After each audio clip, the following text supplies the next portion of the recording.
বিসমিল্লাহির রহমানির রহিম। আসসালামু আলাইকুম। আমি আজকে রান্না করেছি ট্যাংরা মাছ টমেটো দিয়ে ভুনা, আর হচ্ছে গিয়ে ইলিশ মাছ রান্না করেছি কচুরমুখী দিয়ে।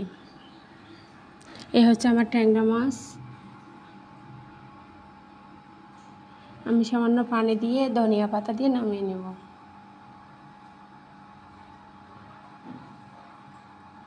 ওইদিকে আমি আবার কচুরমুখী দিয়ে ইলিশ মাছ পাতলা ঝোল করছি।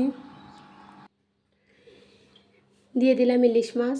এখন ভালো করে কচুরমুখীর সাথে মিশিয়ে নিব। মেশানো হয়ে আসলে আমি পানি অ্যাড করে দেব। আমি এটা কাঁচা লঙ্কা বাটা দিয়ে রান্না করেছি, তার জন্য কালারটা এরকম লাগতেছে।